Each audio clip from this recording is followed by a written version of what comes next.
El jueves pasado, si recordáis, comenzamos a estudiar la sección de Santiago capítulo 5, que van de los versículos 13 al 18, y como dije, es uno de los pasajes más difíciles de estudiar, de interpretar, con los que me he encontrado a lo largo de mi vida.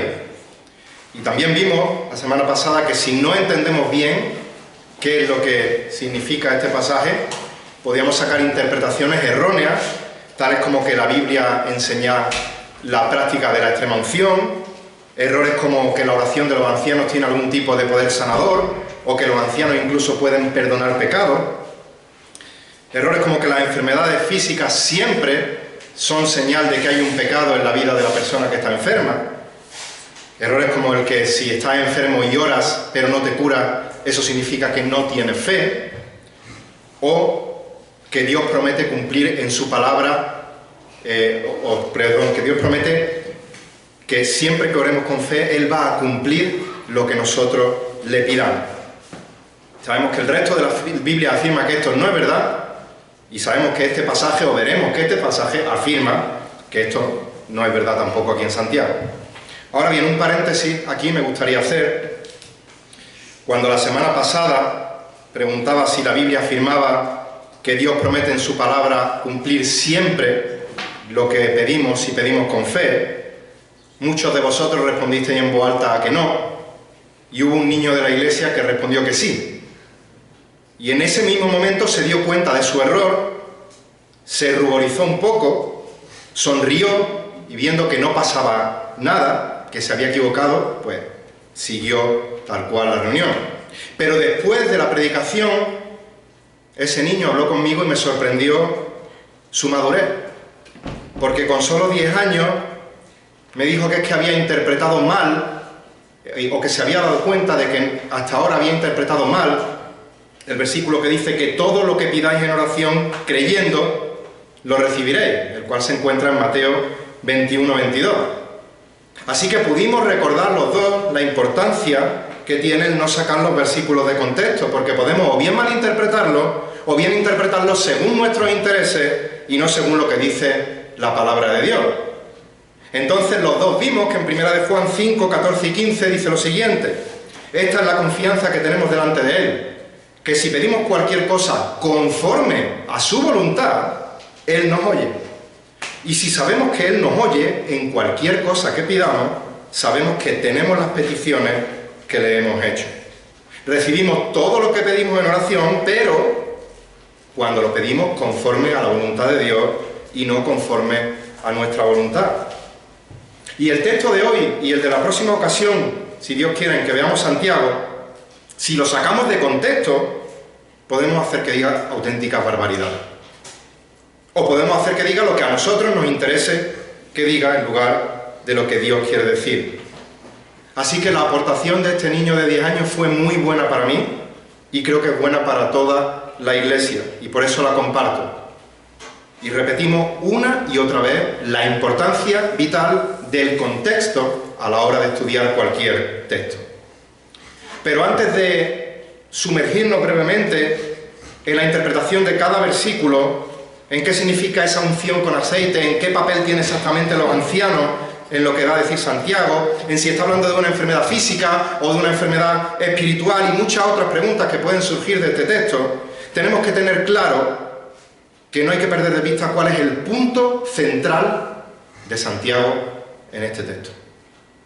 Y a partir de ahí, una vez que tenemos claro el tema central, nos podemos ramificar y seguir estudiando el resto del texto. Así que os invito a que leamos de nuevo los versículos 13 al 18 de Santiago capítulo 5, aunque hoy veremos el 14 y el 15. Santiago capítulo 5, versículos 13 al 18. Dice así la palabra del Señor, leo en la versión de las Américas: ¿sufre alguno entre vosotros? Que haga oración. ¿Está alguno alegre? Que cante alabanza. ¿Está alguno entre vosotros enfermo? Que llame a los ancianos de la iglesia y oren por él, ungiéndolo con aceite en el nombre del Señor, y la oración de fe restaurará al enfermo, y el Señor lo levantará, y si ha cometido pecados le serán perdonados. Por tanto, confesaos vuestros pecados unos a otros y orad unos por otros para que seáis sanados. La oración eficaz del justo puede lograr mucho. Elías era un hombre de pasiones semejantes a las nuestras y oró fervientemente para que no lloviera, y no llovió sobre la tierra por 3 años y 6 meses. Y otra vez oró, y el cielo dio lluvia, y la tierra produjo su fruto. ¿Cuál es el tema principal en este texto? Si volvemos a leerlo detenidamente, vemos que en solo 6 versículos hay una palabra que se repite 7 veces, y es la oración. Que haga oración, oren por él, la oración de fe, orad unos por otros, la oración eficaz, y oró fervientemente, y otra vez oró. De manera que, como vimos en la anterior ocasión, el tema principal de este texto es la oración, y más concretamente, la dependencia de Dios en todo por medio de la oración. Y empezamos a ver 3 aspectos de la oración que nos llevan a depender de Dios en todo. La anterior ocasión vimos, depende de Dios orando a Él en todas circunstancias, en el sufrimiento y también en la alegría, versículo 13. Hoy veremos, depende de Dios orando con tus ancianos, versículos 14 y 15. Y si Dios lo permite, en otra ocasión veremos, depende de Dios orando con tus hermanos, versículos 16 al 18. Así que, un segundo aspecto de la oración que nos lleva a depender en todo de Dios. Depende de Dios orando con tus ancianos. Versículo 14. ¿Están algunos entre vosotros enfermos? Y hay multitud de interpretaciones de diferentes comentaristas sobre el tipo de enfermedad a la que está haciendo referencia Santiago. Unos dicen que se refiere a una enfermedad física. Otros opinan que está hablando de algo espiritual. Otros argumentan que sí, que es una enfermedad física, pero que es causada por la disciplina de Dios por el pecado del creyente. Y aunque la traducción a nuestro idioma de la Biblia es una traducción muy buena y es suficiente como para entender la Biblia leyéndola en casa o compartiéndola desde aquí en cualquier momento de manera global, y es más que suficiente para que una persona entienda el Evangelio y sea salvada por el poder del Espíritu, sin acudir al griego, al hebreo, al arameo. Este es uno de los textos en los que es vital acudir a los idiomas originales para entender qué ha querido decir el autor. Porque hay varias palabras en este texto que en el griego original tienen distintas connotaciones y son claves para entender correctamente lo que está diciendo Santiago. Porque si yo leo en español la palabra enfermo sin ninguna explicación más de qué tipo de enfermedad está haciendo referencia, sino solamente está enfermo, lo primero que se me viene a la mente es una enfermedad física. El hermano está enfermo, la hermana está enferma, enfermedad física. Pero esta palabra que se traduce en español como enfermo, en el original se puede traducir o significa débil, significa fatigado. De manera que se puede aplicar perfectamente a una enfermedad física, pero también se puede aplicar a nivel emocional, a nivel anímico o a nivel espiritual. Así que, ¿qué significa aquí la palabra enfermo? Cuando encontramos la palabra enfermo en las cartas paulinas, en los escritos de Pablo, Pablo lo usa siempre para referirse a una enfermedad espiritual, a una debilidad de ánimo, a una debilidad espiritual. Por ejemplo, Romanos 8:3 dice, pues lo que la ley no pudo hacer, ya que era débil por causa de la carne, Dios lo hizo enviando a su Hijo. Romanos 14:1, recibir al enfermo o débil en la fe. Versículo 2, Romanos 14:2, uno tiene fe en que puede comer de todo, pero el que es débil solo come legumbres. Primera de Corintios, capítulo 8, versículo 9, más tened cuidado, no sea que vuestra libertad de alguna manera se convierta en piedra de tropiezo para el débil. Y sigue diciendo el versículo 12 de Primera de Corintios 8, y así al pecar contra los hermanos y herir su conciencia cuando está débil, pecáis contra Cristo.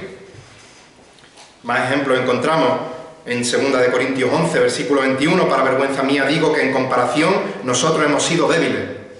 Versículo 29 de 2 de Corintios 11, ¿quién es el débil sin que yo sea débil? ¿A quién se hace pecar sin que yo no me preocupe intensamente?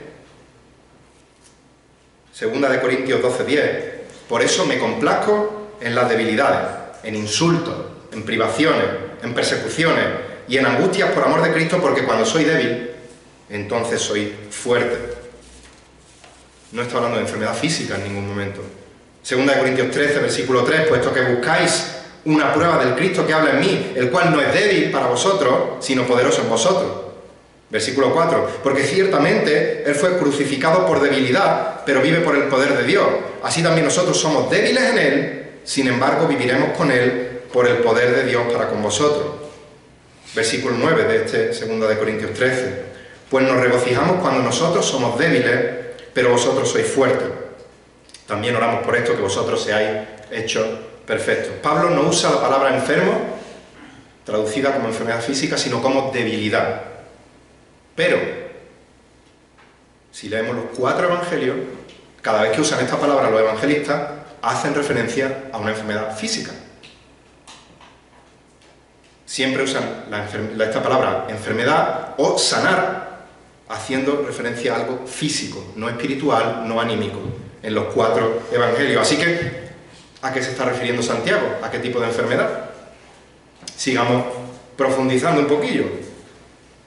Si analizamos la influencia literaria de Santiago, Santiago es muy probablemente el primer escrito del Nuevo Testamento, por lo tanto, muy probablemente no estuvo influenciado por los escritos de Pablo, pero sí seguro que estaba influenciado por los evangelios. Eso sería un argumento a favor de que está hablando de enfermedad física, ya que los evangelios sí hablan de enfermedad como enfermedad física. Pero, por otro lado, tampoco podemos obviar el contexto de la carta de Santiago, y espero no estar mareando mucho. Pero el contexto de la carta es un contexto de sufrimiento a las 12 tribus de la dispersión, a hermanos en la fe que sufrieron una persecución injusta, que tuvieron que abandonar sus hogares, sus trabajos, su familia, ser dispersados por el Mediterráneo, por el norte de África, perdiéndolo todo. Hemos leído que estaban sufriendo explotación laboral al punto de sufrir inanición y algunos muertes porque no tenían que llevarse a comer. Así que también estaban debilitados espiritualmente, anímicamente, emocionalmente. Pero tampoco podemos olvidar que en la iglesia a la que escribe Santiago había murmuraciones, contiendas, pleitos, guerra, disensiones, un uso mortal de la lengua, con lo que la enfermedad también podría ser una enfermedad física a causa de la disciplina de Dios. Y tenemos un ejemplo claro, aunque comentaremos algo más adelante, en 1 Corintios 11. Sigamos viendo el versículo, a ver si podemos acotar un poco más esta enfermedad. ¿Está alguno de vosotros enfermos? Que llame a los ancianos de la iglesia. Esto podría aplicarse tanto a algo físico como a algo espiritual, anímico. Está diciendo que llame a los ancianos, no está diciendo que les mande un WhatsApp, no está diciendo que les telefonee, porque en aquella época no existía esa tecnología, pero alguien que está físicamente enfermo y abatido no puede ir a los ancianos, sino que tiene que llamar a algún familiar, a algún amigo, para que diga, oye, que vengan los ancianos a visitarme. Pero si fuera una enfermedad espiritual, también podría acudir, llamar a los ancianos y pedir ayuda. Por lo tanto, de momento no podemos asegurar el tipo de enfermedad a la que se refiere Santiago, pero de nuevo no nos perdamos en las ramas sin tener claro cuál es el tronco del árbol. Lo que sí podemos afirmar con toda seguridad en este versículo es que Santiago está usando un verbo en modo imperativo. Está dando un mandato a los creyentes, está dando una orden. ¿Está sufriendo por alguna enfermedad física, por alguna dificultad espiritual, por algún problema anímico, emocional? Llama a los ancianos. Es un mandato, es una orden. Llama a los ancianos. Es el que sufre, el que tiene que llamar a los ancianos. Dios nos ha puesto a los ancianos para pastorear a vosotros. Pero nosotros no tenemos una bola mágica en la cual podemos ver los problemas, las enfermedades de todo el mundo. No tenemos rayos X en los ojos que puedan penetrar en vosotros y ver lo que hay en vuestro corazón. De manera que eres tú quien tiene que llamar a los ancianos. A mí nunca me ha llamado a mi casa el médico y me ha dicho, Juanvi, ¿estás bien? Es que hace mucho que no pasas por consulta. Soy yo el que cuando estoy malo llamo al médico y le digo, mira, me pasa esto, esto y esto. Y nosotros sí tenemos tecnologías que nos permiten no solo ir físicamente y desplazarnos la distancia que hagan falta, sino también teléfono, WhatsApp, correo electrónico para llamar a los ancianos. ¿Y cuál es el papel de los ancianos en todo esto? Dice, llame a los ancianos y que ellos oren por él, ungiéndolo con aceite en el nombre del Señor. Aunque en el Antiguo Testamento sabemos que el aceite se usaba para consagrar de forma ceremonial a alguien para servir a Dios.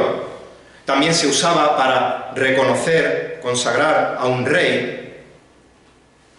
Los creyentes no necesitamos ser consagrados con ningún tipo de producto, porque el Señor Jesucristo ya nos compró con su sangre, Dios nos ha adoptado como hijos suyos y vivimos vidas piadosas consagradas a Él. Y aunque en el Nuevo Testamento también se usaba en ocasiones el aceite de manera ceremonial, vemos por la historia y vemos por la Biblia misma que el aceite se usaba como algo medicinal. De hecho, la palabra ungir en el original significa frotar un ungüento, frotar algo sobre una superficie. Cuando el buen samaritano auxilió a esta persona que estaba medio muerta en el camino, dice Lucas 10:34 que acercándose le vendó sus heridas, derramando aceite y vino sobre las heridas. Y poniéndolo sobre su cabalgadura, lo llevó a un mesón y lo cuidó. En Mateo 6:17 dice, pero tú cuando ayunes, unge tu cabeza y lava tu rostro, que no se noten las ojeras de no haber comido, sino que el aceite al ungirte te dé un brillo en la cara especial, para que no des pena, para que nadie sepa que estás ayunando, es algo que estás haciendo tú con el Señor. Isaías 1:6 dice, de la planta del pie a la cabeza no hay nada en él sano, sino golpes, verdugones y heridas recientes. No han sido curadas, ni vendadas, ni suavizadas con aceite. El aceite tenía un uso medicinal. Ahora bien, no nos perdamos buceando dentro del aceite. El aceite es algo que se añade en la frase a un punto principal. Y es el punto principal de todo el párrafo. Depende de Dios por medio de la oración en todo. Y en este caso, orando con tu anciano. Santiago está diciendo, ¿está alguno de vosotros enfermo? Que llame a los ancianos de la iglesia y que ellos oren por él. La oración es el centro del mandato, no el aceite. Depende de Dios orando con tus ancianos. Es por eso que termina el versículo diciendo que ellos oren por él, ungiéndolo con aceite en el nombre del Señor. Oramos en el nombre del Señor como un deseo de que lo que pidamos sea acorde a la voluntad del Señor. Cuando estamos enfermos oramos en el nombre del Señor, agradecidos porque el Señor nos ha provisto de medicina, de tecnología que nos ayudan a combatir las enfermedades. Oramos siempre en el nombre del Señor, no como una coletilla repetitiva, no como algo ritual, sino como una señal de dependencia absoluta de Dios. ¿Y qué resultado tiene la oración de los ancianos en estos enfermos o debilitados? Dice el versículo 15 que la oración de fe restaurará, dice la Reina Valera, que salvará al enfermo. Fijaos que no dice que sanará al enfermo, sino que salvará, que restaurará al enfermo. Ahora bien, solo Dios puede perdonar pecados, solo Dios puede salvar del pecado al ser humano. Entonces, ¿qué significa esta palabra salvará en este contexto? ¿Salvará de qué? Bueno, cuando leemos, por ejemplo, en Mateo 14, que Jesús viene caminando sobre las aguas en medio de la tempestad, Pedro se baja al agua del barco, empieza a caminar sobre el agua, siente miedo, empieza a ahogarse y dice, Mateo 14:30, que Pedro grita, Señor, sálvame. Pedro no estaba diciendo, Señor, sálvame de mis pecados que me estoy ahogando. No. Pedro está diciendo, Señor, sálvame que me ahogo. Sálvame de la dificultad en la que me encuentro. La palabra restaurar significa en el original quedar libre de una carga. También significa sanar, o significa preservar, cuidar. Santiago está hablando de salvar, de restaurar, en el sentido de sacar a la persona de la dificultad en la que se encuentra, sea una enfermedad física o sea abatimiento espiritual. Así que dice el versículo 15, y el Señor lo levantará, y si ha cometido pecados le serán perdonados. Este verbo levantar significa despertar, significa enderezar, significa erguir, significa incluso resucitar, aunque esa no es la acepción que tiene en este versículo. Por tanto, se puede aplicar tanto a una enfermedad física como a una carga espiritual o anímica. Ahora bien, sabemos que los ancianos no tenemos el don de sanidad, mucho menos el poder de perdonar pecados. Como hemos dicho al principio, solo Dios puede perdonar pecados. Y dice 1 de Juan 1:9 que si confesamos nuestros pecados, Él es fiel y justo para perdonarnos nuestros pecados y limpiarnos de toda maldad. Por lo tanto, podemos inferir que la oración de los ancianos aquí es tanto para que Dios sane físicamente a esta persona, si la enfermedad es física, como para que el hermano enfermo, como dice el texto, si ha pecado, se arrepienta de su pecado y acuda a Dios a pedir perdón, y sus pecados le serán perdonados. Fijaos que Santiago está introduciendo un condicional en la frase, si ha cometido pecado. Nuevamente esto nos indica que la enfermedad no es siempre, significa que es motivo o causa de un pecado, que no es una consecuencia directa de un pecado. Job no pecó y enfermó gravemente, pero Dios le permitió sufrir tanto físicamente como anímicamente como espiritualmente para que pudiera madurar espiritualmente y conocer mejor a su Dios. Pero la enfermedad en otras ocasiones sí puede ser consecuencia del pecado, de la disciplina de Dios como parte de haber pecado. Dice el salmista en el Salmo 32:3, mientras callé, ¿el qué? Mi pecado. ¿Qué pasó? Mi cuerpo se consumió con mi gemir durante todo el día. Le afectó físicamente el no confesar su pecado. Volviendo a 1 Corintios 11, que hemos hecho referencia antes, vemos como en la iglesia de Corinto algunos estaban participando de la cena del Señor indignamente, de manera inadecuada, de forma irreverente. Y Pablo dice que por esta práctica Dios había disciplinado con enfermedades e incluso a algunos les había disciplinado con la muerte física. Pero Pablo da la solución a esto en el versículo 28 de 1 Corintios 11. Por tanto, examínese cada uno a sí mismo y entonces coma el pan y beba de la copa. Es decir, no participe de la cena del Señor con pecados no confesados, sino con un corazón arrepentido que confiesa su pecado, que pide perdón, es perdonado y entonces está listo para participar de los símbolos. Y si estás padeciendo como causa de la disciplina de Dios por tu pecado, cuando te arrepientas y confieses tu pecado, Dios te va a restaurar. Dios te va a levantar. Dios te va a sanar. Porque el motivo de la disciplina ha desaparecido porque has aprendido la lección que Dios te ha querido enseñar y ya no hay motivo para que sigas sufriendo esa enfermedad. De manera que pide ayuda a tus ancianos. Ruégales que oren por ti. Y Dios va a usar tu obediencia a su palabra para levantarte de nuevo, para restaurarte y que puedas servir de manera correcta.